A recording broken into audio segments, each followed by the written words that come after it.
श्री सच्चिदानंद समर्थ सद्गुरु साईनाथ महाराज की जय।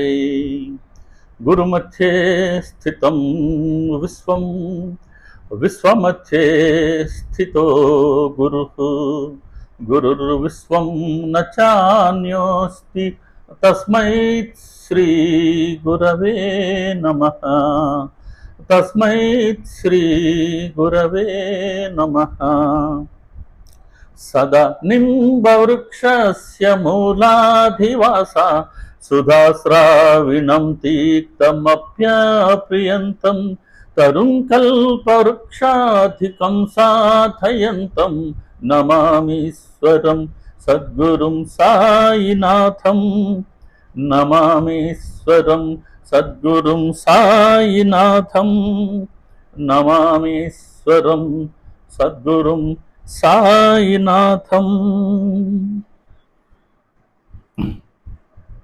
బాబా గారి కృపతో వారి ప్రేరణతో ఈరోజు ఈ సత్సంగంలో మనం కూర్చుంటున్నామండి। మనం ఈరోజు దర్శించుకోబోయే విషయం, మనం గురు పౌర్ణమి రోజు షిరిడీలో ప్రారంభించుకున్నాం బాబా గారి వైభవం అనే అంశం। దాన్ని 8 కోణాల్లో బాబా గారి వైభవాన్ని మనం దర్శించుకుంటూ ఉన్నాం। అందులో ఇప్పటిదాకా మనం 7 దర్శించుకున్నాం। ఆ 7 ఏంటి అని అంటే, చైతన్య ఘనుడైన అల్లా మాలిక్ తప్ప ఏ ఇతర ధ్యానము లేనివారు, శాంత చిత్తులు, ఏమీ అపేక్షించని వారు, నిర్హంభావం కలిగిన వారు, సమభావం కలిగిన వారు, ద్వంద్వాలకు అతీతం, మమకారానికి అతీతం అనే ఈ 7 కోణాల్లోనూ బాబా గారి వైభవాన్ని మనం దర్శించుకున్నాం వారు స్ఫురింపు చేసినంత మేరకి। ఇక మిగిలిన చివరి అంశం ఏంటి ఆ కోణం అంటే అపరిగ్రహం। సో అపరిగ్రహం అనే కోణంలో ఈరోజు బాబా గారి వైభవాన్ని మనం దర్శించుకుందాం। బాబా గారు మనకు స్ఫురణ ఇచ్చిన మేరకు। శ్రీ సాయిబాబా అపరిగ్రహం, దీనికి వ్యతిరేక పదం ఏంటంటే పరిగ్రహం। అంటే పరిగ్రహం చేయకపోవడమే అపరిగ్రహం। పరిగ్రహం అని అంటే ప్రీతిగా తీసుకోవడం। ఏం తీసుకుంటాం? ఎవరి వద్ద నుండి అయినా ధనాన్ని కానీ లేదా ఏదైనా వస్తువుని కానీ మనం గనక తీసుకుంటే మన స్వార్థం కోసం, అది పరిగ్రహం। కాబట్టి ఏదన్నా సరే ప్రీతిగా తీసుకోవడం, సంచయం చేయడం, సేకరించడం, ప్రోగు చేసుకోవడం, ఇది పరిగ్రహం।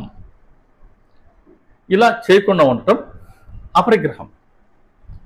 ఈ రెంటికి మధ్య ఉన్న ఒక సున్నితమైన తేడాన్ని ఈరోజు మనం దర్శించుకుంటాం। అది కూడా బాబా గారు ఏ మేరకైతే స్ఫురణిస్తారో ఆ మేరకు। కాబట్టి స్థూలంగా పరిగ్రహం ఏదన్నా సరే ధన రూపేణ కానీ వస్తు రూపేణ కానీ ఎవరి వద్ద నుండైనా మనం గనక ప్రీతిగా తీసుకుంటే మన అవసరాలకి ఉపయోగపడుతుందిలే అన్న భావనతో అది పరిగ్రహం।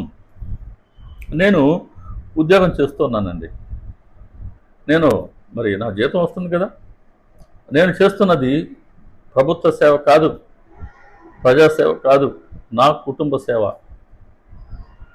సరే, గృహస్థకి ధర్మ అర్థ కామ మోక్షాలు చెప్పున్నారు కాబట్టి అర్థం ధనం సంపాదించుకోవచ్చు, అది కూడా ధర్మయుతంగానే ఉండాలి।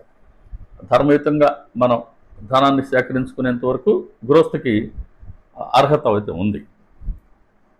లేదు, నేను ఒక సమాజ సేవ చేస్తున్నాను అనుకుందాం, ఒక అనాథ శరణాలయాన్నో ఒక వృద్ధాశ్రమాన్నో స్థాపించాను అనుకుందాం।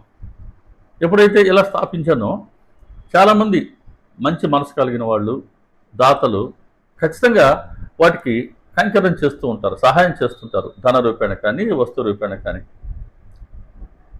దాన్ని గనక నేను నా కుటుంబ పోషణ కోసమో లేదా నా కుటుంబ ఆస్తులు పెంచుకోవడం కోసమో గనక ఉపయోగించుకుంటే అది ఖచ్చితంగా పరిగ్రహం। కారణం ఏంటి? నేను చెప్తున్నది అనాథ సేవ అని, వృద్ధుల సేవ అని, కానీ చేస్తున్నది ఏంటి? నా ఆస్తులు పెంచుకుంటూ ఉన్నా, ఇది పరిగ్రహం। అలాగే నేను సత్సంగం చేస్తున్నా, ఎవరైనా పిలుస్తుంటారు, సత్సంగం చేద్దురు రండి అని. వెళ్ళాను అనుకుందాం.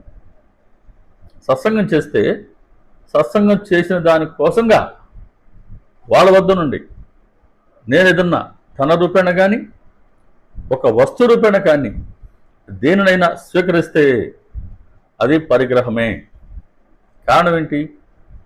సత్సంగం దాన్ని ఏర్పాటు చేసిందే బాబాగారు. బాబాగారి సేవ చేసేందుకు మాత్రమే ఆయన అక్కడికి తీసుకెళ్ళారు. ఆయన అనుమతి ఉంటేనే ఒక సత్సంగం చేస్తున్నాం.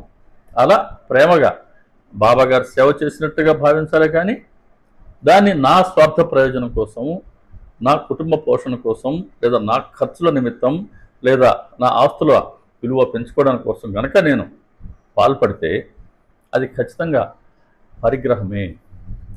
బాబా సేవ పేరు చెప్పి, చూడండి నేను వేరే పని ఏం చేయట్లేదు, నేను పూర్తిగా బాబాగారి సేవలోనే ఉంటున్నాను, మరి నా కుటుంబ పోషణ ఎవరు చేస్తారు అనే ఒక లాజిక్ రావచ్చు. ఇటువంటి లాజిక్కి సమాధానమే భక్త మహల్సపతి గారి జీవితం. మనం ఇంతకుముందు ఒక సత్సంగంలో ఎక్స్క్లూజివ్గా మహల్సపతి గారి గురించే చెప్పుకున్నాం. ఒక కేస్ స్టడీ తీసుకున్నాం, దాంట్లో వారి గురించే మనం చెప్పుకున్నాం. 24 గంటల్లో 23 గంటలు ఆయన బాబాగారి సన్నిధిలో, బాబాగారి సేవలో ఉండేవారు.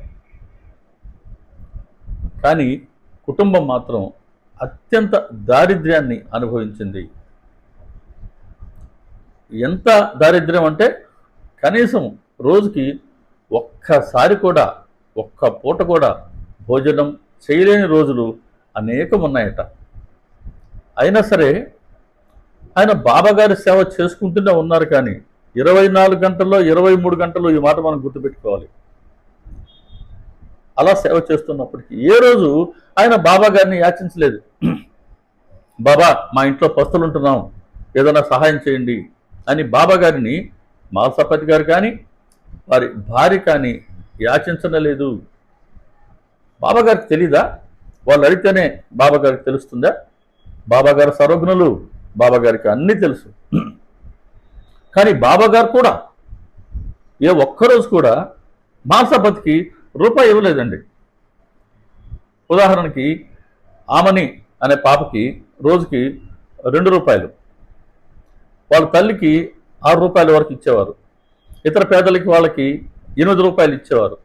మన తాత్య పాటిల్కి 10 నుంచి 15 రూపాయలు ఇచ్చేవారట. బడే బాబాకి 15 రూపాయల నుంచి 50 రూపాయల వరకు ఇచ్చేవారు నిత్యము నియమంగా బాబాగారు. మరి ఇంతమందికి నియమంగా ఇంత ఇస్తూ ఉన్నప్పటికీ మహల్సపతి గారి కుటుంబం అత్యంత దారిద్ర్యాన్ని అనుభవిస్తూ ఉంటే ఏ ఒక్కరోజు వాళ్ళు యాచించింది లేదు, బాబాగారు ఇచ్చింది లేదు.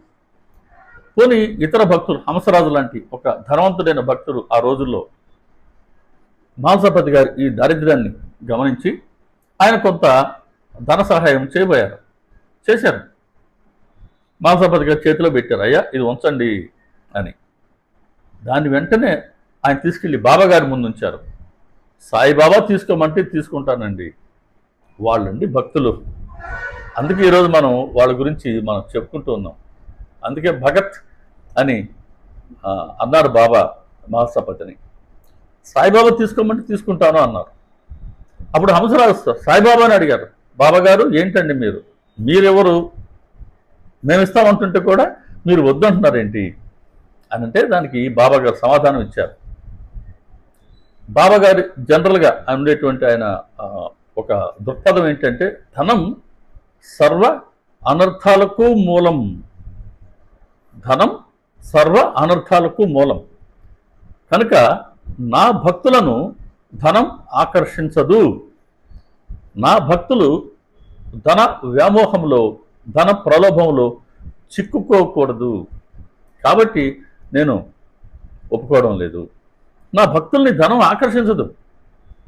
నా భక్తుడు కోరుకునేది వేరే, నేను అధిష్టానం అతనికి, మహల్సపతికి.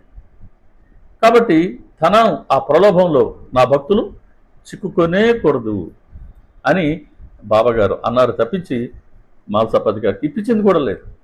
మరి 23 గంటల పాటు బాబాగారిని సేవించుకుంటూ ఉంటే ఆయనకి అంత అత్యంత అవసరం ఉన్న ఇంట్లో ధనం బాబాగారు ఇవ్వలేదు, పక్కన వాళ్ళు ఇవ్వబోయినా కూడా వద్దన్నారు. మరి మాంసపతి గారి పరిస్థితి ఏంటి? మరి ఆయన తీసుకొని ఉంటే పరిగ్రహం అయింది. కాబట్టి ఆయన కూడా అలాంటివి వాటికి ఆయన పాల్పడలేదు. మనం గనక ఎవరి వద్ద నుండైనా కొంత ధనాన్ని తీసుకున్నాం అనుకుందాం, ఏదో ఒక పేరు చెప్పి, ఎవరి వద్ద నుండి తీసుకున్నామో వాళ్ళకి మనం రుణపడతాం. ఎంత తీసుకున్నామో ఆ మేరకి వారికి ఎప్పటికైనా తిరిగి చెల్లించి తీరవలసిందే. వారి రూపాయి వారికి చెల్లించినంత వరకు మనం వారికి రుణపడే ఉంటాం. మన రుణం విశ్వంలో, యూనివర్స్లో, మన పేజీలో, మన అకౌంట్ పేజీలో లిఖించబడే ఉంటుంది. ఎన్ని జన్మల తర్వాత అయినా వారి దగ్గర నుంచి మనం తీసుకున్న ధనం చెల్లించక తప్పదు తప్పదు తప్పదు. మంచి ఉదాహరణ మన సచ్చరిత్రలోనే 31వ అధ్యాయం.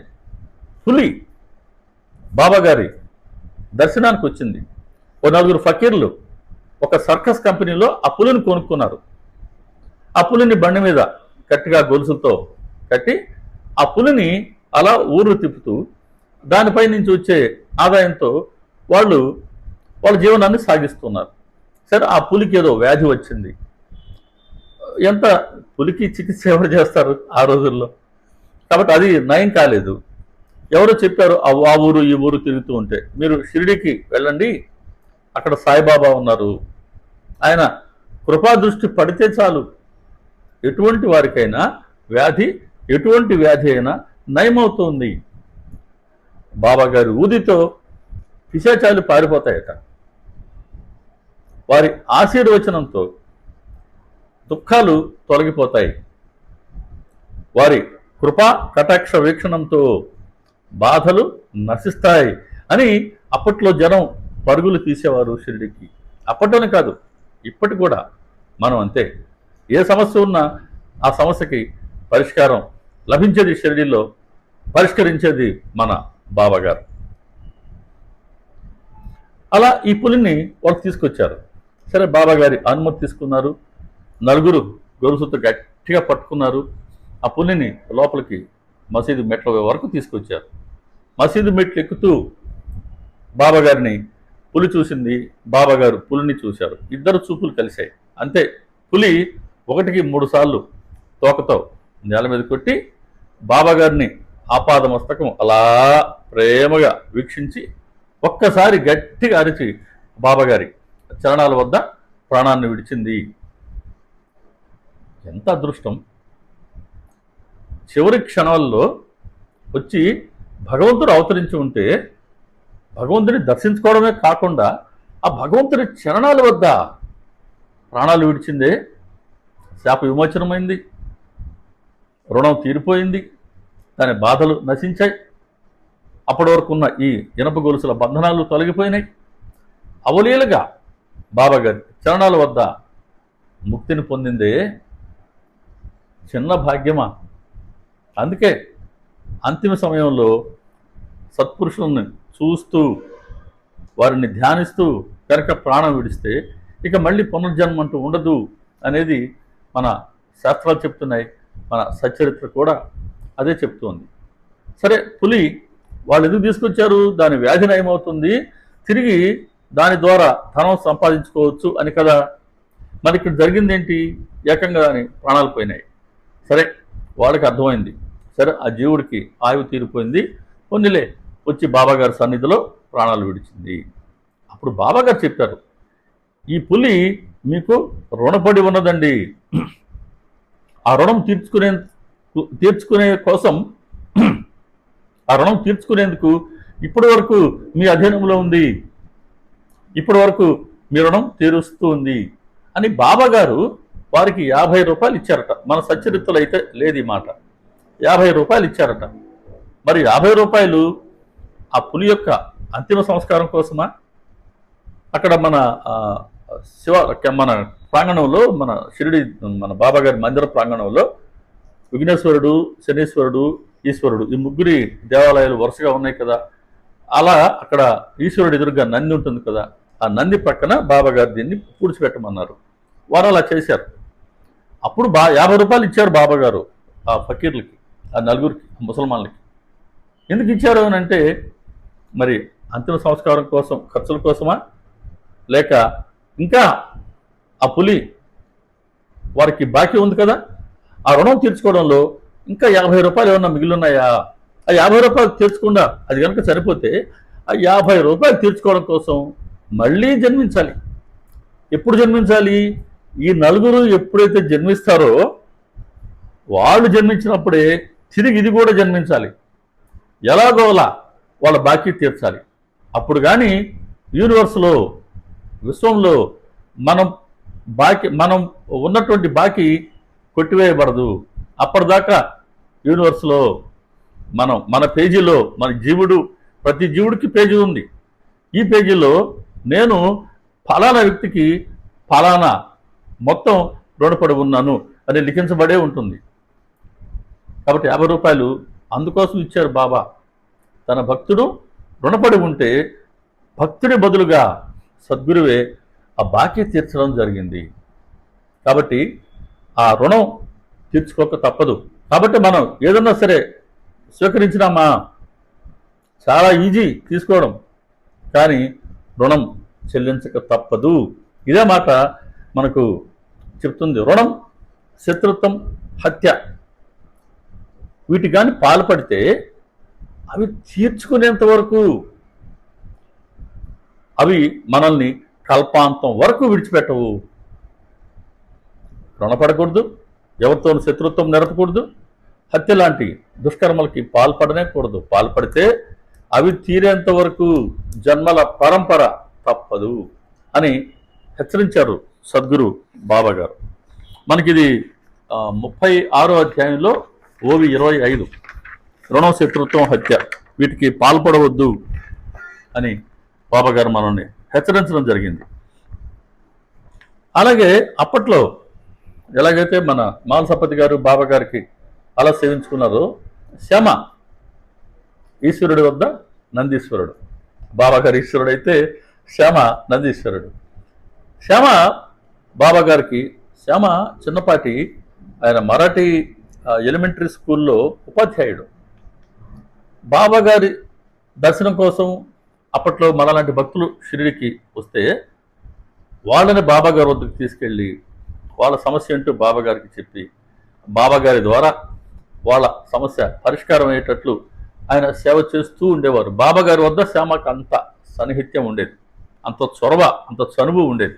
ఇంకెవ్వరికి బాబా గారి వద్ద ఆ చనువు లేదట. శ్యామ తను చేస్తున్న ఉపాధ్యాయుడి ఉద్యోగాన్ని కూడా విడిచిపెట్టుకున్నారండి. ఆ ఉద్యోగాన్ని మానుకొని మరి ఆయన బాబా గారు సేవ చేశారు. బాబా గారి భక్తులకి ఆయన నిష్కామ సేవ చేశారు. శ్యామ అంటే నిష్కామ అని ఒక సాధువు చెప్పారు. ఇదివరకు నేను ప్రస్తావించి ఉన్నాను. శంకర్ గారు అని ఆయన షిరిడిలో ఉంటారు, కర్ణాటక వాస్తవ్యులు. ఆయన ఒక సత్సంగంలో చెప్పిన మాట. ఆయన కూడా మణమ్మ గారు లాగానే మరాఠీ నుంచి, అమ్మ అయితే ఎలాగైతే మరాఠీ నుంచి మన తెలుగులోకి సచరిత్ర ఓవి గ్రంథాన్ని అనువదించారో, అలాగే ఈ శంకర్ గారు కూడా మరాఠీ ఈ గ్రంథాన్ని, సచరిత్ర ఓవి గ్రంథాన్ని ఆయన కన్నడంలోకి అనువదించారు. బహుశా ఇంకొన్ని రోజుల్లోనే ఆ గ్రంథం ఆవిష్కరించబడుతుంది. అలాంటి సేవ చేశారు ఆయన. ఆ శంకర్ గారు చెప్పిన మాట ఇది. శ్యామ అంటే నిష్కామ, శ్యామ అంటే సాయి భక్తులందరికీ మేనమామ అని చాలా చక్కటి పోలిక చెప్పారు ఒక సత్సంగంలో. అలా శ్యామ నిష్కామ సేవ చేస్తున్నారు. మరి ఏ రోజు ఎవరి వద్ద నుండి ఆయన యాచించలేదే, ఎవరి వద్ద నుండి ఏమి తీసుకోలేదే. మరి ఆయన చేసింది అపరిగ్రహమే కదా. అప్పటి నుంచి అండి, శ్యామ దగ్గర నుంచి దాసగణ్ మహారాజ్ హరికథల ద్వారా అప్పట్లో బాబా గారి ప్రచారం చేశారు. ఎంతో మందికి, కొన్ని వేల మందికి హరికథల ద్వారా బాబా గారి తత్వాన్ని తెలియజేసి, బాబా గారి మహిమను తెలియజేసి, వారికి అందరికీ బాబా గారి స్పర్శన, దర్శన, సుఖాన్ని లభించేలా చేశారు. హరికథలు చెప్తున్నప్పటికీ దాసగణ్ మహారాజ్ ఆయన కూడా పోలీస్ డిపార్ట్మెంట్లో ఆయన కానిస్టేబుల్గా ఉండేవారు. ఆయన కోరిక ఏంటంటే సర్కిల్ ఇన్స్పెక్టర్ కావాలని, ఆర్ స్టేషన్ హౌస్ ఆఫీసర్ కావాలని. స్టేషన్ హౌస్ ఆఫీసర్ అంటే మన ఎస్ఐ అంటాం, సబ్ ఇన్స్పెక్టర్ ఆఫ్ పోలీస్ అంటాం. ఆ పోస్ట్కి ఆయన రావాలని ఆయన ప్రయత్నం. కానీ బాబా గారేమో ఉద్యోగం మానుకోగలను అంటారు, ఆయనేమో మానుకోరు. సరే, చాలా చాలా అనుభవాలు ఇచ్చారు ఆయనకి. చివరికి ఆయన పోలీసు ఉద్యోగం నుండి ఆయన రాజీనామా ఇచ్చి ఆ పోలీసు ఉద్యోగానికి ఆయన బయటకు వచ్చి అప్పటి నుంచి ఈ సత్పురుషుల గ్రంథాలు రచించారు. సత్పురుషుల మహిమల్ని హరికథల ద్వారా గానం చేస్తూ ఊరూరు తిరిగేవారు. అయినప్పటికీ ఎవరి వద్ద నుండి హరికథ చేశాను కదా అని దానికి ప్రతిఫలంగా ఎవరి వద్ద నుండి చిల్లి గవ్వ కూడా ఆయన ఆశించలేదు. అది అపరిగ్రహం. అలాగే అప్పటి నుంచి కూడా మన బివి నరసింహస్వామి గారు, పూజ్యులు మన ఎక్కిరాల భరద్వాజ మాస్టర్ గారు, కీర్తిశేషులు మన ఆలూరు గోపాలరావు గారు, పొందూరు వాస్తవ్యులు, వీరందరూ కూడా బాబా గారు చూపిన అపరిగ్రహాన్నే వీరు ఆచరించారు. ఎంతో అద్భుతమైన సేవ చేశారు బాబా గారి కోసం. లక్షలాది మందికి బాబా గారితో పరిచయం ఏర్పడడానికి వీళ్ళందరూ కూడా నిమిత్త మాత్రులు అయ్యారు. అయినా ఎవరి వద్ద నుండి వారి స్వార్థం కోసం ₹1 ఆశించలేదు. వీళ్ళందరూ బాబా గారి అపరిగ్రహాన్నే వీళ్ళు కూడా ఆచరించారు. అది గురువు పట్ల శిష్యుడికి లేదా భక్తుడికి ఉండవలసిన నిజమైన భక్తి. ఇక్కడ ఒక సందేహం రావచ్చు, మరి సచ్చరిత్రలో ఉందండి బాబా గారు చాలామంది భక్తుల వద్ద దక్షిణ అడిగి తీసుకునేవారు కదా, మరి దక్షిణ అంటే మరి డబ్బు రూపాయన బాబా గారు అడిగి తీసుకున్నారు, మీరేమో డబ్బు రూపాయన తీసుకున్నా వస్తు రూపాయన తీసుకున్నా మరి పరిగ్రహం అంటున్నారు. బాబా గారు మరి అపరిగ్రహం ఎలా అయింది, అది కూడా పరిగ్రహమే కదా అనే ఒక సంశయం రావచ్చు. దానికి సమాధానం కూడా మనకు సచ్చరిత్రలోనే కొన్ని అధ్యాయాలలో ఉంది. ఉదాహరణకి 35వ అధ్యాయం తీసుకుందాం. 35వ అధ్యాయం అనగానే మనకు గుర్తుకు రావాల్సింది ధర్మసిట్ ఠక్కర్, మన కాకా మహాజని బాబా గారికి మంచి భక్తుడండి. ఆయన ఒక సరళమైన సహజమైన భక్తుడు, అపరిమితమైన భక్తి బాబా గారి పట్ల కాకా మహాజన్కి. ముంబైలో ఉండేవారు. ఆయన ఒక కంపెనీలో పనిచేస్తుండేవారు మేనేజర్గా. ఆ కంపెనీ యజమానే ఈ ధర్మసిట్ ఠక్కర్. ఈయన ఒక పర్యాయం సరే ఆయన బాబా గారిని పరీక్షించుకోవాలనుకున్నారు. అది పెద్ద కథ, దాంట్లోకి వెళ్తే ఈ సందర్భం కాదు. ఇంకోసారి ధర్మసిట్ ఠక్కర్ ఎపిసోడ్ అంతా మనం ప్రేమగా చెప్తున్నాం ఒక సత్సంగంలో. ఇప్పుడైతే ధర్మసిట్ ఠక్కర్ బాబా గారిని పరీక్షిద్దామని, అసలు బాబా గారు ఏంటి, ఆయన మానవ మాత్రుడే కదా, ఆయన డబ్బుల సన్యాసి అంటున్నారు, ఫకీర్ అంటున్నారు, ఆయన డబ్బులు అడిగి తీసుకుంటారు అంటున్నారు. ఒక సాధువు ధనాన్ని అడిగేది ఏంటి? సెలవు పెట్టి కాకా మహాజన్ వచ్చేవాడు, 2 రోజులు సెలవు పెట్టి వచ్చేవాడు. మాలాగా సెలవు పెట్టి షిరిడికి పోతున్నాం, మేము తిరిగి వచ్చేస్తున్నాం కదా 4వ రోజుకు 5వ రోజుకు మా సెలవు ప్రకారం. కానీ ఈయన అలా కాదు, 2 రోజులు సెలవు పెడితే వారం తర్వాత వచ్చేవాడు డ్యూటీకి. ఏంటో రాలేదని అంటే నేనేం చేయనండి, బాబా గారు అనుమతి ఇవ్వలేదు, బాబా గారు అనుమతించలేదు, రేపు బోధులే అన్నారండి. బాబా గారు అనుమతిస్తే కానీ నేను షిరిడి విడిచిపెట్టి రాలేనండి. ఈయనకు సందేహం వచ్చేసింది, ఇదేంటిది, నా దగ్గర ఉద్యోగం చేస్తూ మహాజని బాబా గారు అనుమతి ఇవ్వలేదు, బాబా గారు అనుమతి ఇవ్వలేదు అంటాడే, ఇంతకీ యజమాని మహాజనికి సాయిబాబానా నేనా అనుకున్నాడు. అంటే నేను నెల జీతం ఇస్తున్నాను కదా, మరి యజమాని నేనే కదా అని ఆయన అనుకున్నారు. సరే, అది పెద్ద కథ. ఆ సందర్భంలో ఒకసారి ఆయన అసలు బాబా గారు ఏంటి ఈయన సంగతి తెలుసుకుందామని వచ్చారు. ఆయన బాబా గారిని పరీక్షిద్దామని వచ్చారు. ఆయనకి మనసులో దక్షిణ వాళ్ళు లేకపోయినా ఆ సందర్భంలో బాబా గారు చెప్పినటువంటి అద్భుతమైన వచనాలు ఉన్నాయి. బాబా గారు ఏమన్నారంటే ధర్మసిట్ ఠక్కర్ వృత్తాంతంలో 129 వాక్యం నుంచి 131 వాక్యం వరకు ఉన్నాయి 35వ అధ్యాయంలో. ఒకసారి రెఫర్ చేసుకోండి. నాకు ఎవరైనా ₹1 కనుక దక్షిణగా ఇస్తే నేను వారికి లెక్కపెట్టి తిరిగి 10 ఇవ్వవలసి ఉంటుంది. ₹1 కనుక మనం బాబా గారికి ఇస్తేనట ఆయన దానికి ప్రతిగా లెక్కపెట్టి మరి 10 రెట్లు 10 ఇస్తారట. మరి 1:10 ఎంత లాభం ఇస్తారండి బాబా. ఎప్పుడు అబద్ధం చెప్పరు, ఆయన ఒక్క అక్షరం కూడా అబద్ధం కాదు, ఇస్తారు. ఇచ్చేటప్పుడు ఇస్తారు, ఇచ్చే రూపంలో ఇస్తారు, ఎవరి ద్వారా ఇప్పించాలో అలా ఇప్పిస్తారు. కానీ ఆ ఇచ్చేంత వరకు దాన్ని మనం కోరకుండా మనం ఆయన సేవ చేసుకుంటూ పోవాలి అంతే. దక్షిణ మనం ఇవ్వలేమండి బాబాగారు. వారు మన వద్ద స్వీకరించడానికి ఆయన మనసు ఒప్పుకుంటేనే, వారు స్వీకరించదలుచుకుంటేనే, ఏ మేరకు ఆయన స్వీకరించదలుచుకుంటారో ఆ మేరకే మనం సమర్పించగలం. ఇది బాబాగారి ఒక ప్రత్యేకమైనటువంటి శైలి.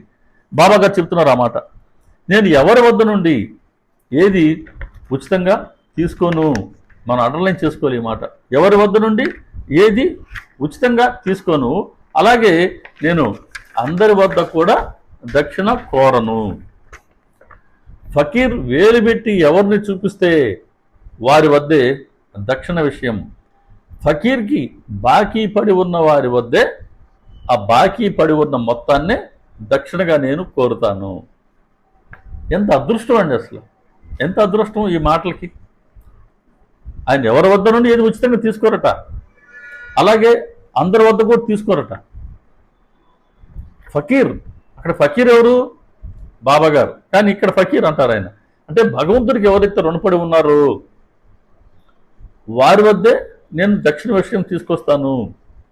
అది కూడా భగవంతుడికి ఎంత రుణపడి ఉంటే అంతే నేను మొత్తాన్ని నేను దక్షిణగా తీసుకుంటాను అని బాబాగారికి చెప్తున్నారు.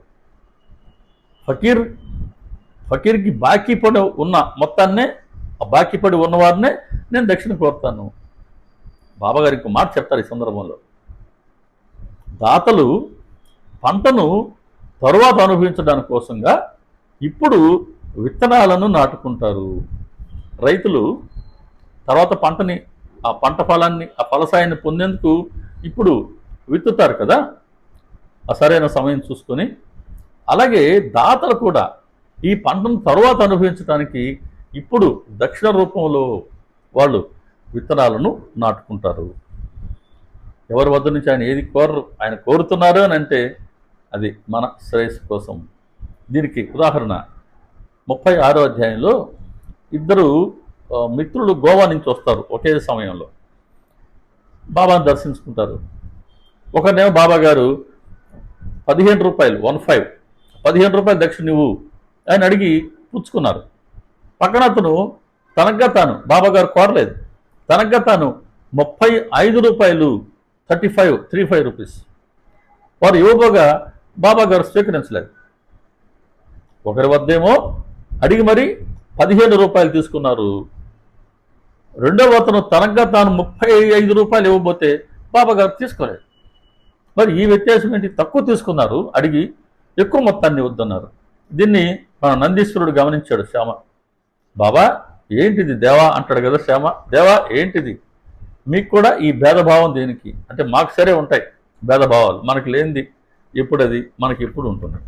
సత్పురుషుల వద్ద ఈ భేదభావం ఉంటుందా?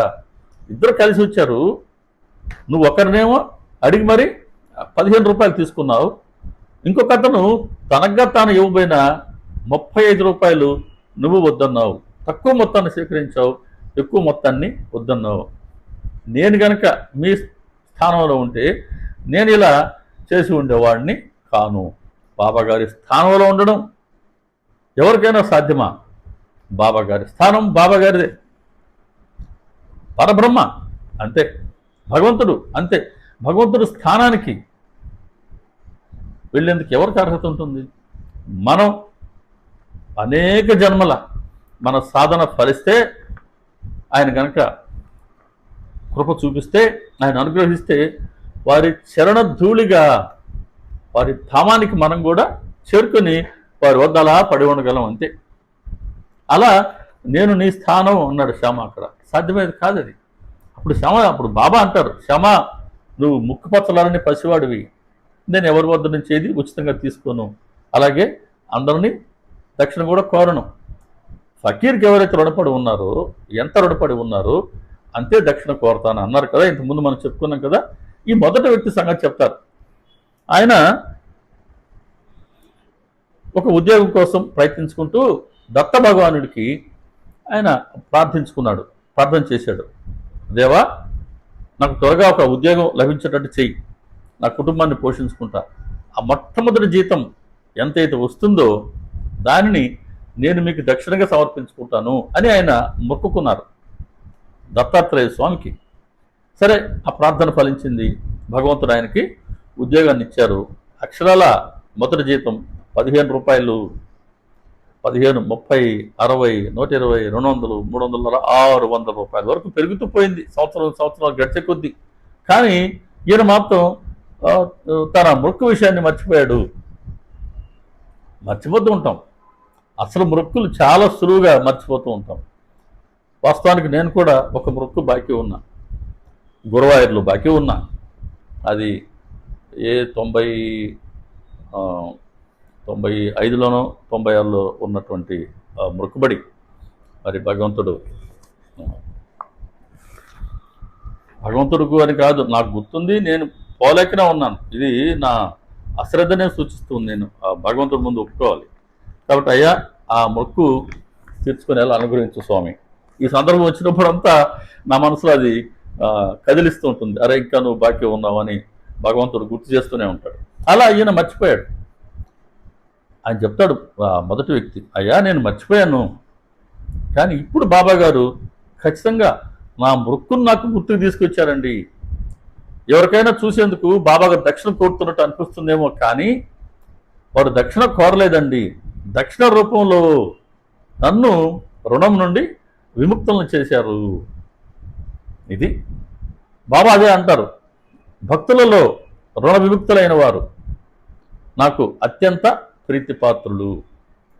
భక్తులలో ఎవరైతే రుణం నుంచి బయటపడతారో వాళ్ళు అత్యంత ప్రీతిపాత్రులట బాబా గారికి. కాబట్టి మన శ్రేయస్సు కోసమే దక్షిణ కోరుతారు. మనం ఆ రుణం నుండి ఆ ముక్తిని పొందటానికే బాబా గారు దక్షిణ కోరుతారు తప్పించి ఇందులో వారి స్వార్థం ఏముంది? ఏ రోజుకి ఆ రోజు దక్షిణ తీసుకున్నారా ఇలాంటి వారి వద్ద? ఇందాక చెప్పాను లెక్క నేను. ఆమని, జమిలి, దాదా కేల్కర్, తాత్యా పాటిల్, బడే బాబా ఇలా అందరికీ ఇచ్చుకుంటూ వచ్చేసేవారు. అంటే కొంత పైకం మాత్రం ఆ కట్టెల కొరకు దునిలో ఉపయోగించే కట్టెల కోసం, కొంత చెలువు పొగాకు కోసం ఉపయోగించుకునేవారు. తక్కిన సొమ్మునంతా ఏ రోజుకి ఆ రోజు పనిచేసి దారిన పోయే వాళ్ళకి, ప్రయాణికులకి, బాటసార్లకి ఇచ్చేసి ఆ రోజు సాయంత్రానికి తమ జేబు ఖాళీగా ఉంచుకునేవాడు. ఆ రోజు ప్రతిరోజు సాయంత్రం అంటే బాబా గారు ఆయన వద్ద ఇప్పుడు గుమ్మి కొరకు జనం కూర్చునేవాళ్ళు. కొంతమంది ఎప్పుడో ఒకసారి ఆయన జేబులో చేయబెట్టి ₹1, ఇస్తారు. రూపాయి పావలాలు ఆయన వర్షంలా కురిపించేవారట. కాబట్టి ఎప్పుడు వర్షం వస్తుందో, నాకు పావలా వస్తుందో, ₹1 వస్తుందో, రూపాయి వస్తుందో అని ఆయన కోసం ఆయన ఇస్తాడని కనిపెట్టుకొని ఉండేవాడు. కొంతమంది ఉండేవారట. ధనం పట్ల మనకు ఉండే ఆ ప్రీతి అట్లాంటిదే. మరి వారి కోసంగా, అటువంటి వాళ్ళ కోసంగా ఆయన సాయంత్రం 2 చేతుల్లోకి 2 జేబుల్లో కఫిని ధరించేవారు కదా, ఆ కఫిని ఆ 2 జేబుల్లోకి చేతులు పోనిచ్చి ఆ జేబులు బయటకు తీసి చూపించేవారట. నాన్న, ఇంకా నా జేబులు ఖాళీ అయిపోయినాయి, ఈరోజు ఇంకా లేదు కదా, వీటి కోసం కదా మీరుండేది, ఇంకా ఈరోజు వెళ్ళండి, రేపు రండి అన్నట్టుగా ఆయన ఖాళీ జేబులు చూపించేవారంట. అలా ఏ రోజుకి ఆ రోజు ఆయన ఖర్చు పెట్టేశారు. ఏ ఒక్క రోజు కూడా ప్రక్కరోజు తన అవసరాల కోసమో ఉపయోగపడుతుందనో ₹1 కూడా ఆయన దాచి ఉంచలేదు, సేకరించి ఉంచలేదు, సంచయం చేయలేదు, ప్రోగు చేయలేదు. ఇది అపరిగ్రహం.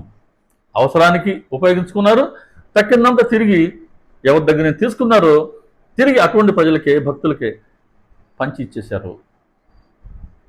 ఇక గోవా నుంచి 2వ వ్యక్తి వచ్చాడు కదా, ఆయన ₹35 ఇవ్వబోయారు కదా. ఆయన కదేంటి? ఆయన ధనవంతుడు. ఆయన ఇంట్లో దాదాపు అనేక ఏళ్ళ నుంచి ఒక వంట బ్రాహ్మడు పనిచేస్తుండేవాడు. ఏం దుర్బుద్ధి పుట్టిందో, ఒకరోజు అలమార్లో ఉండే ఆ డబ్బుని గోడ బయట నుంచి కన్నం వేసి రాడు ఓడబెరికి ఆ ₹30,000 నోట్లు అవి తీసుకెళ్ళిపోయాడు. ఆ రోజుల్లో 30,000 అండి, ఎంత పెద్ద అమౌంట్. అలా ఆ ఇంట్లో పనిచేసే సేవకుడే తస్కరించాడు. ఆ ధనం పోయింది. ఇంకా మరి ఆ గుండెలు పగిలిపోయినాయి. ఇంటి బయట కూర్చొని ఆయన ఏడుస్తూ ఉంటే ఆ దారిన ఒక ఫకీర్ వెళుతూ ఉన్నాడు. తనంతగా తానుగా వచ్చి ఎందుకు ఏడుస్తున్నావు అన్నారు. ఇలా నా ధనం పోయిందని నేను చెప్పాను.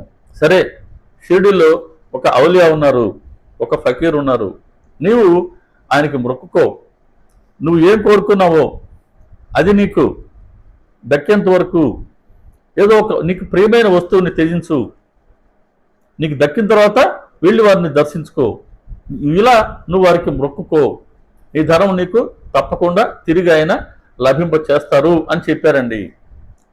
అప్పుడు నేను మొక్కున్నాను, అయ్యా నా పోయిన ధనం నాకు తిరిగి లభించేంత వరకు నేను అన్నం తిననండి. ఆ ధనం లభించిన తర్వాత మిమ్మల్ని దర్శించుకొని అప్పుడు మాత్రం నేను అన్నం తింటాను అని నేను మొక్కున్నానండి. అలాగే నాకు ధనం ఎలాగైతే పోయిందో అదే వ్యక్తి తీసుకొచ్చి నాకు డబ్బు చేతికిచ్చి నన్ను క్షమించమని అతడు నా పాదాలకి నమస్కరించాడండి. నా ధనం నాకు లభించింది, కానీ మొక్కుబడిని అలా మర్చిపోయాను. చివరికి ఎలాగోలా నేను ఈరోజు వచ్చి బాబాగారిని దర్శించుకున్నా. నేను అడగకుండానే 30,000 రూపాయలు నాకు లభించేలా చేసిన వారు నా వద్ద నుండి 35 రూపాయలు ఆశిస్తారా? కాబట్టి 30,000 రూపాయలు ఎవరేది కావాలంటే వాళ్ళకి వెంటనే ఇచ్చిన వారు బాబా, ఇలా పోయిన ధనం లభించేలా చేసిన వారు బాబా. అటువంటి వారు తిరిగి ధనాన్ని ఆయన ఆశిస్తారా? ఆయనకి ఎందుకు ధనం? సృష్టికర్త ఆయనైతే ఆయనకి దాంట్లో నుంచి చిన్నపాటి ధనం ఆయనకి ఎందుకు, ఏం చేసుకుంటారు ఆయన? కాబట్టి ధనం బాబాగారు దక్షిణ కూడా ఎవరిని కూడా ఏది ఊరికే అడగరు. అలాగే దక్షిణ అడిగేది కూడా మన శ్రేయస్సు కోసమే, వారి స్వార్థం కోసం ఎప్పుడు ఎవరిని యాచించలేదు, ఎవరి వద్ద దక్షిణ స్వీకరించను లేదు. ఇదే విధంగా 14వ అధ్యాయం కూడా రతన్జీ బాబాగారి దర్శనం కోసం వస్తారు. దాసగణ ద్వారా పంపించబడ్డారు. ఆయనకి పుత్ర సంతానం లేదు, దానికోసం వచ్చారు. సరే, బాబాగారిని దర్శించుకున్నారు, బాబాగారిని ప్రార్థించారు. అప్పుడు బాబాగారు సరేనయ్యా ఈయన పోదాం అనుకుంటూ చాలా ఆలస్యంగా వెళ్తాడు షిరిడీకి. దాన్ని కూడా తెలియచేస్తారండి బాబా. ఎంత నిశ్చితంగా ప్రతి ఒక్కరిని గమనిస్తూ ఉంటారో బాబా. అప్పుడు కానీ ఇప్పుడు కానీ ఎప్పటికి కానీ ఎంత నిశ్చితంగా, ఎంత సూక్ష్మంగా ఆయన మనల్ని గమనిస్తూ ఉంటారు. చాలా జాగ్రత్తగా ఉండాల్సమా బాబాగారి వద్ద. అన్ని గమనిస్తున్నాడు తండ్రి. ఏం చెప్తున్నాడు బాబాగారు రతన్జీతో? వస్తాను అనుకుంటూ ఇంతకాలానికి వచ్చావు, దక్షిణగా నాకు ఏమి ఇస్తావో ఇవ్వు, దక్షిణగా ఏమి ఇస్తావో ఇవ్వు, ఎంత ఇస్తావో కాదు, ఏమి ఇస్తావో ఇవ్వు. దక్షిణగా బాబాగారికి మనం ధనాన్నే, లేకపోతే మన భక్తినే, ప్రేమనే, సేవనే, మన సమయాన్నే, దేన్ని మనం సమర్పించినా ప్రేమగా, ప్రీతిగా దాన్ని ఆయన స్వీకరిస్తారు. అంటే ఆయన పట్ల మనకు ఆ ప్రేమ, ఆ భక్తి ఉండాలి. కానీ దేన్ని మనం ఆయనకి సమర్పించాలో దాన్ని ఆయనే సూచిస్తారు, మన చేత సమర్పించేలా చేస్తారు. అప్పుడు ఆయన స్వీకరిస్తారు. మొత్తం సర్వం వారి లేలే. మనగా మన ప్రయత్నంతో చేసేదే ఉండదు, మనం చేయగలం అనుకోవడం కాదు, ఆయన చేయించుకుంటారు. ఇదే భావనతో బాబాగారు వద్ద ఉండాలి. రతన్జీని నువ్వు ఎప్పటి నుంచో వస్తాను అనుకుంటూ ఉన్నావయ్యా, ఇన్నాళ్ళకి వచ్చావు, నాకు దక్షిణగా ఏమిస్తావో ఇవ్వు. సరే, ఆయన 5 రూపాయల దక్షిణ ఇవ్వాలని మనసులో అనుకున్నారు. 5 రూపాయలు ఇవ్వబోయారు. మళ్ళీ బాబా చెప్తున్నారు, నాకు ఇదివరకే నీవు 3 రూపాయల 14 అణాలు ఇచ్చి ఉన్నావు. 3 రూపాయల 14 అణాలు, అప్పట్లో రూపాయలు అణాలు లెక్క, అవి ఇచ్చున్నావు, నాకు అది ముట్టింది. ఇప్పుడు నా కొరకు తెచ్చిన మిగతా దక్షిణను ఇవ్వు.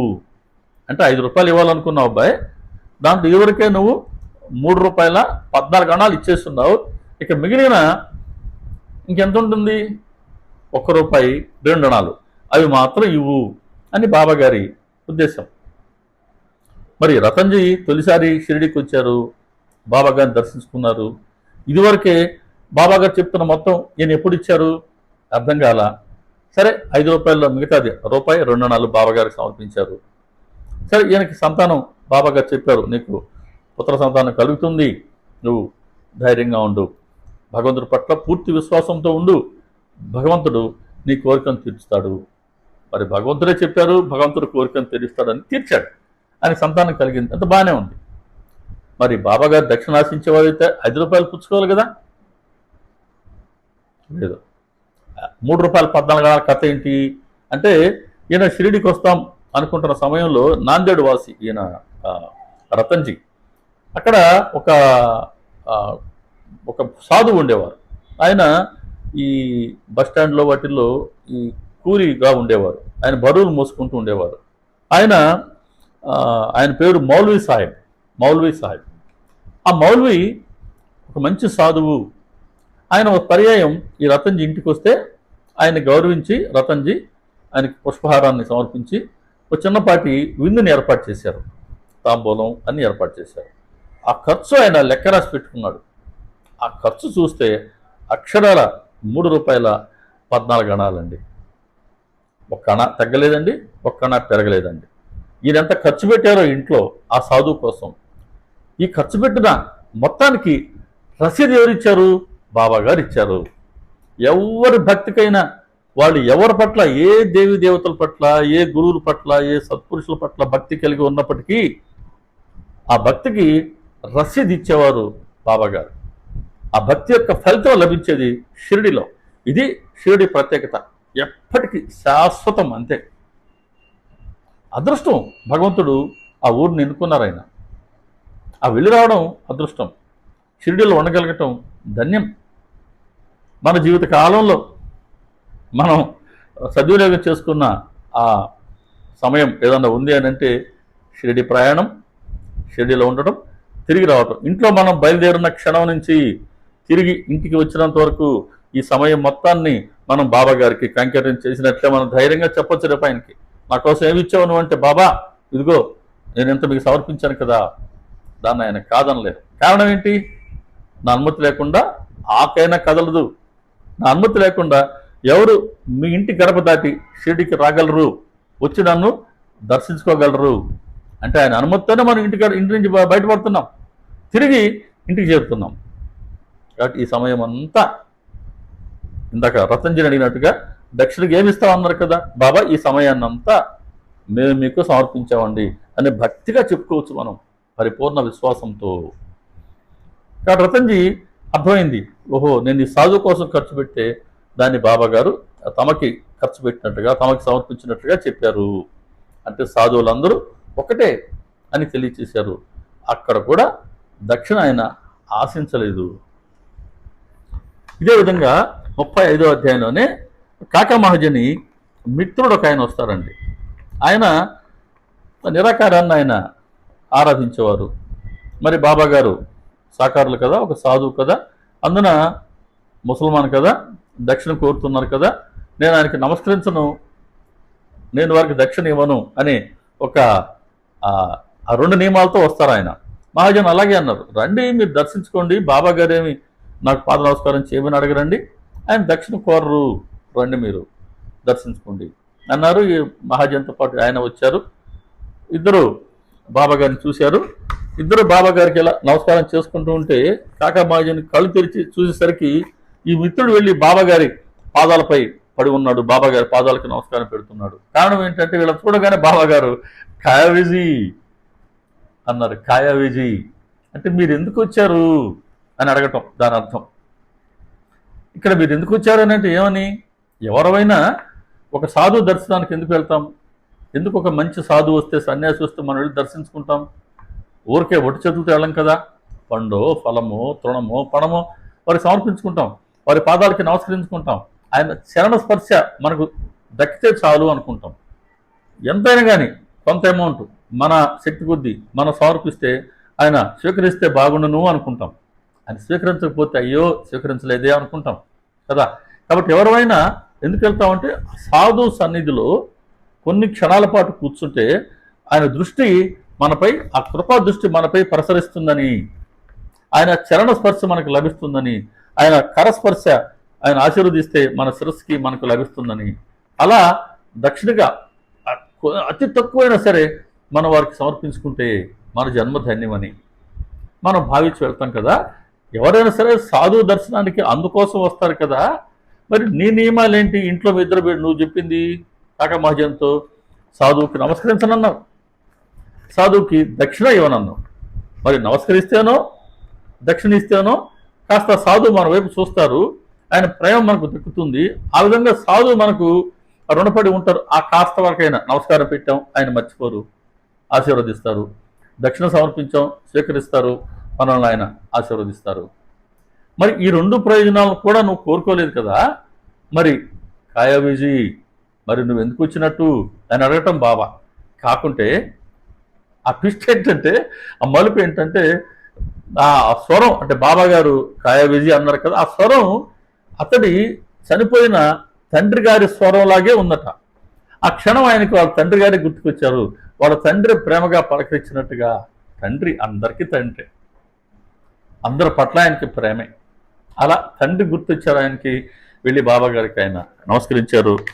సరే, 1-2 సార్లు ఆ బాబా గారు దక్షిణ కాకా మహాజన్ దగ్గర అదే అడిగారు, ఉదయం కానీ సాయంత్రం వాళ్ళు వెళ్ళిపోయేటప్పుడు కానీ 2 పర్యాలు కూడా. అంతేగాని పక్కనే ఉన్నప్పటికీ ఈ మిత్రుడిని అడగలేదు బాబా గారు. ఈ మిత్రుడు మహాజన్తో అన్నాడు, ఇదేంటి పొద్దున కానీ సాయంత్రం కానీ ఆయన నిన్నే దక్షిణ కోరారు, నన్ను అడగలేదే. అంటే మహాజన్ చాలా తెలివైన ఆయన దేంటో ఇరుక్కోడు. అదేదో నువ్వే బాబా గారిని అడగరాదు అన్నారు. అప్పుడు బాబా గమనించారు, ఏంటి ఇతను ఏదో నీతో అంటున్నాడు అంటే. అప్పుడు చెప్పాడు మహాజన్, బాబా మీరు పొద్దున దక్షిణ ఆయన అడగలేదంట, పొద్దున కానీ ఇప్పుడు కానీ అని. అంటే అప్పుడు బాబా చెప్తున్నాడు ఆయనతో, అరే నీకు దక్షిణ ఇవ్వాలని లేదు కదా, నువ్వు ఇంట్లో ఏమనుకుని వచ్చావు, దక్షిణ ఇవ్వను అనుకున్నావు కదా, అందుకని నేను అడగలేదు. పోనీ ఇప్పుడు నీకు ఇవ్వాలని మనసులో ఉందా, ఇవ్వు, మనసులో ఉంటే ఇవ్వు. అంటే మన మనసులో దక్షిణ సమర్పించాలి అన్న కోరిక ఉంటేనే ఆయన స్వీకరిస్తారు. దక్షిణ ఇవ్వకూడదు అని నువ్వు నిశ్చయించుకున్నావా, అసలు కోరరు ఆయన. ఆయన పట్ల మనకు ప్రేమ లేదా, ఎవరిని బలవంతం పెట్టడు, బలవంతం పెట్టడు. ఎంత సమర్పించినా, ఎంత తక్కువైన ప్రేమగా సమర్పిస్తే ఆయన ప్రేమనే ఆయన గమనిస్తారు, ఆ ప్రేమనే స్వీకరిస్తారు. కెప్టెన్ హాటే 29వ అధ్యాయంలో ఆయన ₹1 నాణ్యాన్ని పంపారు. అది బాబా గారు స్వీకరించాలని, వారి స్పర్శ పొందిన తర్వాత తిరిగి తనకిస్తే తన పూజ గదిలో పెట్టుకొని పూజించుకోవాలి అనుకున్నారు. ఒక మిత్రుడు వెళ్తూ ఉంటే ఆయన ద్వారా ఇచ్చి పంపారు. సరే, ఆ మిత్రుడు బాబా గారిని దర్శించుకున్నారు.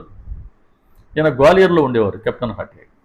సరే, బాంబేలో ఉండే మిత్రుడికి ఆయన లేఖ రాశారు, ఆ ₹1 నాణ్యాన్ని ఇచ్చారు, తీసుకెళ్ళి ఆయన ఇచ్చారు. ఆ ₹1 నాణ్యాన్ని బాబా గారు తీసుకొని ఇలా తమ చేతులు ఉంచుకొని కాసేపు దాన్ని అలా ఆడుకొని తిరిగి అతడు మిత్రుడికి ఇచ్చేశారు. కానీ ఈ మిత్రుడు ₹1 దక్షిణ సమర్పిస్తే దాన్ని మాత్రం బాబా గారు తమ జేబులో వేసుకున్నారు స్వీకరించి. కానీ కెప్టెన్ హాటే పంపిన ₹1 నాణ్యాన్ని మాత్రం బాబా గారు కాసేపు ఆడుకొని తిరిగి అతని మిత్రుడికి ఇచ్చి, ఇది ఎవరిదో వారికి ఇవ్వు అని ఊదిని ఇచ్చి పంపారు. అక్కడ ఆయన కోరుకుందేంటి, బాబా గారి కరస్పర్శ, హస్తస్పర్శను పొందాలి ₹1 నాణ్యం, దాన్ని నేను పూజించుకోవాలనుకున్నారు కదా, ఆ కోరికనే తీర్చారు. కాబట్టి బాబా గారు మన మనసులో ఎలాంటి భావాలు ఉంటే మనలో ఉండే భావాలను బట్టి మనకు అనుభవాలు ఇస్తారండి బాబా గారు. ఎవరిని బలవంత పెట్టరు, ఎవరిని ఇబ్బంది పెట్టరు. ఎంతవరకైతే దక్షిణ సమర్పించగలమో ఆ మేరకే అడుగుతారంతే. ఈ 48వ అధ్యాయంలో ఈయన మన సంతానం కోసం వస్తారు ఒక భక్తుడు, అక్కడ సమయానికి పేరు గుర్తురాల. ఆయన వాళ్ళ సంతానం లేకుండా వస్తాడు. సరే, చివరికి బాబా గారు ఆశీర్వదిస్తారు ఆయన్ని. అది పెద్ద చలహట్ అని 3 సార్లు ఆయన కోపడతారు. ఓసారి సపత్నేకర్, సపత్నేకర్, ఆ సపత్నేకర్ వృత్తాంతం చాలా బాగుంటుంది. ఒకరోజు ప్రత్యేకంగా ఆ సపత్నేకర్ వృత్తాంతాన్ని మనం దర్శించుకున్నాం. సరే, చివరికి బాబా గారు అనుగ్రహించారు ఆయన్ని. వాళ్ళు ఊరికి బయలుదేరిపోతుంటారు. ఆ రోజు ఆయన ఖర్చు చూసుకున్నాడు. బాబా గారు దక్షిణ కోరుతారు, బాబా గారికి వారు కోరక ముందే ₹1 ఇవ్వాలి. ఇక మళ్ళీ అడిగితే, బాబా ఇంకా నా దగ్గర రైలు ఖర్చులకు మాత్రమే ఉన్నాయండి, రైలు బండి ఖర్చులకు మాత్రమే అని చెప్పాలనుకున్నారు. బాబా గారు కూడా ఆయన మొదటి ఇచ్చిన ₹1 తీసుకున్నారు. మళ్ళీ దక్షిణ కోరలేదు. వారికి తెలుసు ఎంత అడగాలో, ఎవరి వద్ద నుంచి ఎంత తీసుకోవాలో బాబా గారికి తెలుసు. ఎవరిని బలవంత పెట్టరు ఆయన. మరి బాబా గారు ఇలా దక్షిణ తీసుకుంటూ ఉన్నారు కదా, మరి ఇంత ఆదాయం బాబా గారికి వస్తుంది అని అప్పటి బ్రిటిష్ ప్రభుత్వం వాళ్ళకి ఈ సమాచారం పోయి బాబా గారి మీద వాళ్ళు పన్ను విధించాలనుకున్నారు. ట్యాక్స్ తప్పదు కదా, ఇప్పుడు ఉద్యోగంలో ఉన్నాం, వ్యాపారంలో ఉన్నాం, మనం ట్యాక్స్ కడుతున్నాం కదా, దానికి ఒక లెక్క ఉంది కదా. అలా బాబా గారికి కూడా ఎంత రాబడి వస్తుంది, ఎంత పన్ను వేయచ్చు అని వాళ్ళు ఒక అధికారిని ఆ పని మీద పంపారు. ఆయన 2-3 రోజులు వచ్చి ఇక్కడ రహస్యంగా ఆయన విషయాన్ని సేకరించారు. ఎవరు వస్తున్నారు, బాబా గారు ఎవరి వద్ద దక్షిణ ఎంత తీసుకుంటున్నారు, తిరిగి ఆయన ఇతరులకు ఇస్తున్నారు, ఎంత ఇస్తున్నారు, సో ఎంత వసూలు చేశారు, ఎంత ఇచ్చారు అని ఆయన లెక్క ఆ డేటా తయారు చేశారు, సమాచారం తయారు చేశారు పకడ్బందీగా. తీరా ఏం తేలింది, బాబా గారు పుచ్చుకుంటున్నది తక్కువ, ఇస్తున్నది ఎక్కువ. ఇంకెక్కడిది ట్యాక్స్?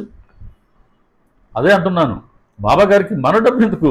ఆయన 100 రూపాయలు తీసుకుంటే 150గా తిరిగిస్తున్నారు ఆ రోజు సాయంత్రానికి. ఎలా వచ్చింది ఆ ఎక్స్ట్రా 50 రూపాయలు? సమస్తం ఆయనకి తెలుసు, ఇంకేమి ట్యాక్స్ వేస్తారండి. అలా ఆయన ఎప్పుడు ధనాన్ని స్వార్థం కోసం ఎవరి వద్ద నుంచి ఎప్పుడు కూడా ఏది యాచించలేదు. తన భక్తులు యాచించడం కూడా వారికి ఇష్టం ఉండదు. తన భక్తులు పరిగ్రహానికి పాల్పడడం కూడా బాబా గారికి ఇష్టం ఉండనే ఉండదు. బాబా గారి వద్ద నందీశ్వరుడు కదా మన శ్యామ. ఒకసారి ఎవరో ఒక భక్తుడు బాబా గారికి 2 రూపాయలు పంపారు. అది మనీ ఆర్డర్లో వచ్చేటి అప్పుడు 2 రూపాయలు పంపారు. సరే, ఆ సమయానికి బాబా గారు లెండి తోటకు వెళ్ళి ఉన్నారు.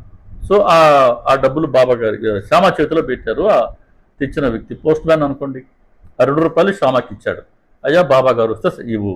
సరే, శ్యామకు ఒక ఆలోచన వచ్చింది, బాబా గారు ఇప్పుడు లేరు కదా, ఈ 2 రూపాయలు దాచిపెడదాం, బాబా గారు కనుక్కుంటారో లేదో అనుకున్నారు. ఆ దొరకమ్మాయిలోనే ఓ దగ్గర చిన్న గుంట తీసి ఆ గుంటలో పెట్టేసి 2 రూపాయలు ఇంకా గమ్ముగుండిపోయాడు. రోజులు గడుస్తున్నాయి, శ్యామ కూడా మర్చిపోయాడు. అలా ఆ భక్తుడు పంపిన 2 రూపాయలు బాబా గారికి చేరలేదు, ఆ గుంటలో ఉండిపోయినాయి. 6 నెలలు గడిచింది. శ్యామ ఇంట్లో దొంగతనం జరిగింది. అప్పట్లోనే 200 రూపాయలు అపహరించబడ్డాయి. 200 రూపాయలు విలువగలనట్టు ఆ వస్తువులనండి, డబ్బు అనండి పోయినాయి. ఇంకా గుండెలు బాదుకుంటూ నేరుగా ఎక్కడికి వస్తాడు, ద్వారకామాయికి రావాలిగా. ద్వారకామాయికి వచ్చారు శ్యామ. బాబా బాబా ఇంట్లో శ్యామ ఏడుస్తున్నావు ఏంటి, ఏమైంది? బాబా దొంగలు పడ్డారు బాబా, 200 రూపాయలు అయిపోయినాయి బాబా అని ఏడుస్తున్నాడు. సరే, బాబా గారు కాసేపు ఓదార్చి, అరే శ్యామ, అవునా నీవి 200 రూపాయలు పోయినాయా? అరే పోయినాయి అని నువ్వు చెప్పుకునేందుకు నీకు నేనైనా ఉన్నా, నావి 2 రూపాయలు పోయి 6 నెలలు అయిందిరా, నేనెవరికి చెప్పుకోను అని అన్నాడట. వెంటనే శ్యామకు అర్థమైంది, అమ్మా అంటే నీ 2 రూపాయలు పోతే నాకు 200 తీసుకుంటావా, ఇదేమి న్యాయం? అరే శ్యామ, నువ్వు గ్రోస్తువి, నేను ఫకీర్ని. ఫకీర్నైనా నాకు 2 రూపాయలు నీ డబ్బుతో విలువ. అంటే గృహస్థుడికి 200 రూపాయలు ఎంత విలువ గలవో ఫకీర్కి 2 రూపాయలు అంతేరా అని అన్నారు. అంటే ఫకీర్ ఆ 2 రూపాయల కోసం కాదు, ఆ పంపిన భక్తుడి ప్రేమను ఆయన స్వీకరిస్తున్నారు. ఏమో ఆయన ఎవరికి ఈదలుచుకున్నారో ఆ 2 రూపాయలు, మరి దానికి మనం మరి అడ్డుపడ్డట్టే కదా. కాబట్టి ఒక సాధువుకి, ఒక సన్యాసికి ప్రేమగా మనం ఎంత సమర్పించినా దానికి బాబా గారు చాలా ఆనందిస్తారు. గృహస్థు ధర్మం ఒక మంచి సన్యాసికి, సాధువుకి చిన్నపాటి సేవ లేదా కైంకర్యం చేసుకోవడం. ఇలా ఒకసారి బాబా గారు నాచనే అనే భక్తుడు తరచూ షిరిడీకి వస్తూ వెళ్తుండేవారు. ఆయన నాచనేకి కుటుంబానికి ఇచ్చిన అనుభవాలు బాబా గారు ఎవరికి ఇవ్వలేదండి. ఎటువంటి భక్తుడు, ఏ జన్మలో రుణమో ఏ రుణానుబంధమో బాబా గారికి తెలియదు. కానీ నాచనేని ఆయన నాచన కుటుంబాన్ని చాలా ప్రేమగా, చాలా జాగ్రత్తగా చూసుకున్నారు. అద్భుతం ఆ కుటుంబం లీలలన్నీ కూడా. సమయం బాబా గారు ఇచ్చినప్పుడు ఒకసారి మనం నాచనే విషయాన్ని కూడా మనం చెప్పుకుందాం. ప్రస్తుతానికి అపరిగ్రహం అనే కోణంలో చెప్పుకుంటున్నాం. ఈ నాచనే షిరిడీకి వెళ్ళినప్పుడు ఎవరో ఆయన దగ్గర 1 రూపాయి ఇచ్చి పంపారు బాబా గారికి దక్షిణకి. 1 రూపాయి 2 రూపాయలు ఇచ్చి పంపించారు. ఆయన దాన్ని మరి మర్చిపోయాడు, ఎందుకు మర్చిపోయాడు కానీ. సరే, వారం రోజులు 10 రోజులు ఉన్నాడు షిరిడీలో. తిరిగి వచ్చినప్పుడు బాబాగారు అనుమతి కావాలి కదా, వెళ్ళి బాబాగారిని అనుమతి కోరాడు. బాబా వెళ్ళొస్తాను బాబా. అప్పుడు కూడా గుర్తు రాలేదు ఈ రూపాయి 2 రూపాయల విషయాన్ని. సరే, అప్పుడు బాబాగారు అంటారు, అన్నీ బాగానే ఉన్నాయి, కానీ ఈ పేద బ్రాహ్మడి రూపాయిని నువ్వు ఎందుకు మర్చిపోయావు? పేద బ్రాహ్మడు, ఈ పేద బ్రాహ్మడి రూపాయిని నువ్వు ఎందుకు మర్చిపోయావు? అప్పుడు గుర్తుకొచ్చింది, అయ్యయ్యో బాబా స్వీకరించండి అని ఆయన ఇచ్చాడు. అప్పుడు బాబా అంటున్నారు, ఒక మాట నువ్వు ఒప్పుకున్నప్పుడు ఆ పనిని చాలా జాగ్రత్తగా ఒక మాట ఇచ్చినామా, ఆ మాటకి మనం కట్టుబడి ఉన్నాం. మనం తప్పించుకోవచ్చు కాక, కానీ విశ్వంలో లిఖించబడే ఉంటుంది. ఒక మాట నేను చెప్పాను మీకు అని అంటే నేను చేసి తీరవలసిందే. నేను చేయలేదా? నేను చేసేంత వరకు ఎవరికైతే ఈ మాట చెప్పానో వాళ్ళందరికీ నేను ఆ మేరకి రుణపడి ఉన్నట్టే, నేను తీర్చుకోక తప్పదు. కాబట్టి ఒక మాట నువ్వు చెప్పావు కదా, దాన్ని నువ్వు తీర్చుకోవాలి కదా. నువ్వు సరిగ్గా చేయలేనప్పుడు అసలు ఆ పని నువ్వు ఎందుకు ఒప్పుకున్నావు? ఇది సరైనది కాదు అని ఎక్కడికక్కడ బాబాగారు చక్కటి బోధతో, శిక్షణతో తన భక్తుల్ని ఆయన అలా సరైన దారిలో పెడుతూ ఉండేవారు. అలా సాధువు, ఒక ఫకీర్, ఒక సన్యాసి, వాళ్ళు భగవంతుడిపై పూర్తిగా ఆధారపడి ఉండేవాళ్ళు. భగవంతుడి కోసమే జీవించేవాళ్ళు, లోక కళ్యాణం కోసమే జీవించేవాళ్ళు. వాళ్ళకి స్వార్థమే ఉంది, వాళ్ళు ఎందుకు పరిగ్రహం చేయాలా? వాళ్ళ బాధ్యత అంతా భగవంతుడిదే. వాళ్ళ అవసరాలన్నీ భగవంతుడే తీరుస్తున్నాడు. బాబాగారు భిక్షకు వెళ్ళేవారు కదా, ఆ భిక్షలో ఏదైతే వచ్చిందో దాంతోనే ఆయన మరి పొట్ట నింపుకునేవారు కదా. ఒక చిన్న ఎగ్జాంపుల్ చెప్తాను. ఒక నిజమైన సన్యాసి ఎలా భగవంతుడిపై ఆధారపడి ఉంటాడో, భగవంతుడు కూడా ఆ బాధ్యతని ఎలా మోస్తారో. స్వామి వివేకానంద, రామకృష్ణ పరమహంస గారి దేహానంతరం ఈయన దేశ పర్యటనకి బయలుదేరారు. అది గురువు గారి ఆజ్ఞని పాటిస్తూ. ఒక డ్రస్సు, ఒక చేతికర్ర, నీరు పెట్టుకునేందుకు త్రాగునీరు కోసంగా ఒక చిన్నపాటి మరచెంబు, ఒక సంచి భుజానికి, ఆ సంచిలో ఒక భగవద్గీత గ్రంథం. ఇదండి, ఇవి పెట్టుకొని ఆయన దేశ పర్యటనకు బయలుదేరారు. కండిషన్స్ ఏంటి, నియమాలు ఏంటి? తానెవరో ఎవరికి చెప్పకూడదు, 1. 2, ఎవరిని డబ్బిమ్మని యాచించకూడదు, కనీసం ఆహారం కూడా యాచించకూడదు. ఈ 3 నియమాలండి. తనెవరో చెప్పకూడదు, ఎక్కడి నుంచి బయలుదేరాడు చెప్పకూడదు, అట్లా వివరాలు చెప్పకూడదు. చెప్తే అమ్మో వివేకానంద స్వామి అనుకుంటారు కదా, కాబట్టి తనెవరో తన వివరాలు చెప్పకూడదు. ఎవరిని ధనాన్ని యాచించకూడదు, ఎవరిని కూడా ఆహారాన్ని కూడా యాచించకూడదు. ఈ నియమాలతో ఆయన బయలుదేరారు. సరే, తిరుగుతున్నారు. ఒక దగ్గర ఒక చెట్టు కింద కూర్చున్నారు, కాస్త విశ్రాంతి తీసుకోవాలని. అప్పుడు ఎవరో ఒక భక్తుడు వచ్చి కూర్చొని, సాధువు కదా, వచ్చి కూర్చొని కాసేపు అది సేవ చేసి, స్వామి ఈ మరచెంబు నాకు కానీ మీరు కనుక ఇస్తే మీ గుర్తుగా నేను ఇంట్లో ఉంచుకుంటానండి అని ప్రార్థించాడు. ఏం చేయాలా? ఇచ్చేశారు.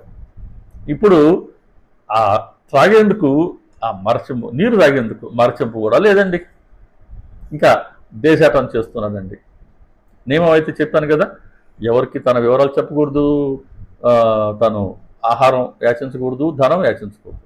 కానీ రైలు ప్రయాణంలో ఏదైనా ఒక ఊరికి వెళ్ళదలుచుకున్నారనుకోండి, ఎవరైనా ఒక భక్తుడు ఆ రైలు టికెట్ తీసిస్తే తీసుకునేవాడు. సపోజ్ గుంటూరులో బయలుదేరాడు, విజయవాడ వెళ్తున్నాడు, లేదా హైదరాబాద్ వెళ్తున్నాడు, టికెట్ అంతవరకు తీసిస్తే ఆ టికెట్ మాత్రం ఆయన స్వీకరించేవారు, అంతే. అలా ఒక పర్యాయమైన దరిఘాట్ అనే ఊరికి వెళ్ళాలనుకున్నారు. ఎవరో భక్తుడు టికెట్ తీసిచ్చారు. ఆ టికెట్ తీసుకున్నాడు, దరిఘాట్ వరకు వెళ్ళి రైలు పెట్టెలో కూర్చున్నాడు. రైలు ప్రయాణం చేస్తూ ఉంది. త్రాగేందుకు స్టేషన్లో ఆగితే వెళ్ళి నీరు త్రాగుతున్నాడు. ఆహారం, డబ్బు లేదు, ఎవరిని యాచించకూడదు, ఎవరికి తన వివరాలు చెప్పకూడదు కదా, ధనం యాచించకూడదు అయ్యా, ఆహారం కూడా ఎవరిని అడగకూడదు అయ్యా. ఈ నియమాలతో వస్తున్నాడు. ఒక రోజు గడిచింది, ఆహారం లేదు. అదే రైలు పెట్టెలో ఇంత పాటుగా ఒక ధనికుడు కూర్చొని ఉన్నాడు. ఎక్కడ రైలు ఆగితే అక్కడ మరి తినే ఆ వస్తువులు, ఆ తినుబండారాలు వస్తుంటాయి కదా, అవి కొనుక్కుంటున్నాడు, తింటున్నాడు. కనీసం పక్కన ఒక సాధువు కూర్చొని ఉన్నాడే, అయ్యా మీరు తింటారా అని అడిగిన పాపాను పోలేదు ఆయన. సాధారణంగా మనం ఏం చేస్తుంటాం, చాలామంది మనకు మంచి పరిచయం అవుతుంటారు, మనం ఆ షిరిడికి వెళ్తున్నప్పుడు వస్తున్నప్పుడు. వాళ్ళను మన ప్రక్కన కూర్చొని ఉంటే వాళ్ళకి ఆఫర్ చేయకుండా మనం తినగలమా? అది మనకు ఆఫర్ చేయకుండా వాళ్ళు తింటారా? జరగదట. అది పద్ధతి కాదు. కాబట్టి కానీ ఈ ధనికుడు మాత్రం స్వామి గారిని చూస్తున్నాడు, కనీసం అడగట్లేదు. పైపెచ్చు అడగకపోవడం బానిచ్చి హేళన చేస్తున్నాడు. ఏం సన్యాసులయ్యా మీరు, నేను చూడు కష్టపడ్డాను, డబ్బు సంపాదించాను, చూడు నాకు ఆహారం దొరుకుతుంది, నాకు మనుషులు వస్తున్నారు, నువ్వు నాలా కష్టపడలేవా, ఏంటయ్యా మీరు అని హేళన, నింద. ఒకరోజు గడిచిందండి, 2 రోజులు గడిచాయండి. 3వ రోజు మధ్యాహ్నానికి మంచి మిట్ట మధ్యాహ్నం వేళకి ఆ దరిఘాట్ చేరుకున్నారు. గమనించండి, ఈ 3 రోజులు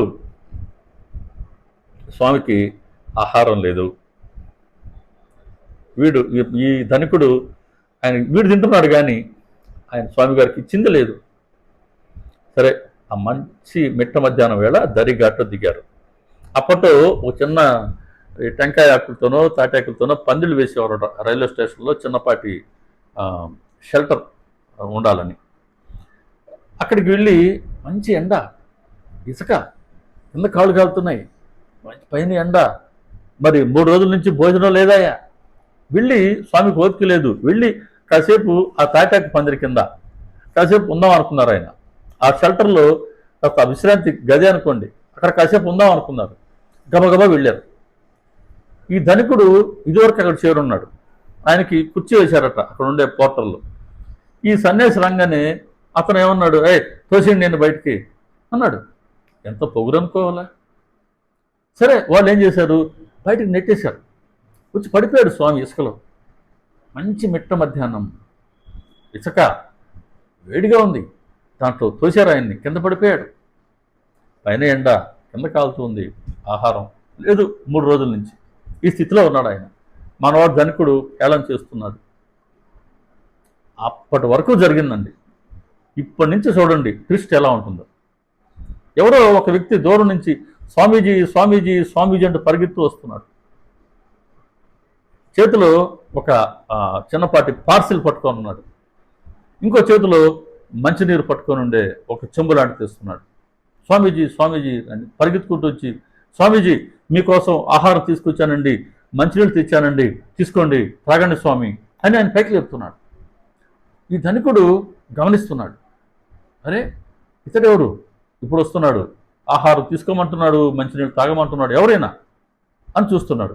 స్వామీజీ చూడండి, నాకే చదువుతున్నప్పుడు కళ్ళు నీళ్ళు పడ్డాయండి, చెప్తున్నప్పుడు కూడా కళ్ళు చెమరొస్తాయి, ఎప్పుడు చెప్పినా కూడా. ఆయన ఆ నేపథ్యం ఏంటి, 3 రోజుల నుంచి భోంచేయలేదు కదా, ఇప్పుడు కూడా ఏమంటున్నారు తెలుసా, సరే ఈ అని భోంచేయలా. అయ్యా మీరు ఎవరి కోసం వచ్చారో, మీరు ఎవరి కోసం వచ్చారో చూసుకోండి స్వామి, నా కోసం కాదు కదా. లేదు స్వామి, స్వామీజీ నేను మీకోసమే తెచ్చాను, మిమ్మల్ని నేను చూశాను అంటున్నాడు ఆ వ్యక్తి. నన్ను చూశారా, నేను ఇప్పుడే తొలిసారి వస్తున్నానండి దరిఘాట్కి, మీరు నన్ను ఎప్పుడు చూశారు? లేదు స్వామి, నేను మిమ్మల్నే చూశాను, మిమ్మల్నే శ్రీరాముడు నాకు చూపించాడు. వినండి ఎటువంటి ట్విస్టో. మిమ్మల్ని నేను చూశాను, శ్రీరాముడు మిమ్మల్నే నాకు చూపించాడు. ఈ సంభాషణ మొత్తం ధనికుడు వింటున్నాడు. వచ్చి ఇద్దరి మధ్యలో ఉండిపోయాడు ఆయన కూడా వచ్చి. ఏంటి ఏం జరుగుతుంది ఇక్కడ? అప్పుడు ఈ 3వ వ్యక్తి చెప్తున్నాడు, కొత్తగా వచ్చిన వ్యక్తి, ఆహారం తెచ్చిన వ్యక్తి. అయ్యా నాది పక్కనుండే ఊరు, ఈ దరిఘాట్లోనే ఆ పక్కనే నాకు ఒక మిఠాయి కొట్టుందండి, నేను ప్రతిరోజు భోంచేసినాక కాసేపు విశ్రాంతి తీసుకుంటాను, నడుము మలిచానండి. ఆ నిద్రలో నాకు శ్రీరాముడు దర్శనం ఇచ్చారు. ఇదిగో నా బిడ్డ పస్తులున్నాడు, ఆహారం మంచినీళ్ళు ఇవ్వు అని చెప్పారండి. మెలకు వచ్చింది, చూశాను, స్వప్నమే కదా అనుకున్నాను, మళ్ళీ పడుకున్నానండి. ఈసారి మిమ్మల్ని చూపించారు, ఇదిగో ఈ నా బిడ్డ రైల్వే స్టేషన్లో ఉన్నాడు, 3 రోజుల నుంచి ఆహారం లేదు, వెళ్ళి వెంటనే ఆహారం ఇవ్వు, మంచినీళ్ళు ఇవ్వు అని మళ్ళీ చెప్పారండి నాకు. వెంటనే మెలకు వచ్చింది స్వామీజీ. ఇంకది రాములు వారి అగ్నిగా భావించాను, నేను తీసుకొచ్చానండి, చూశాను దూరం నుంచే, మిమ్మల్నే నాకు శ్రీరాముడు చూపించారు, స్వీకరించండి ప్రభు. ఏం మాట్లాడదాం ఇంకా? శ్రీరామ దర్శనం ఎంతో కష్టం.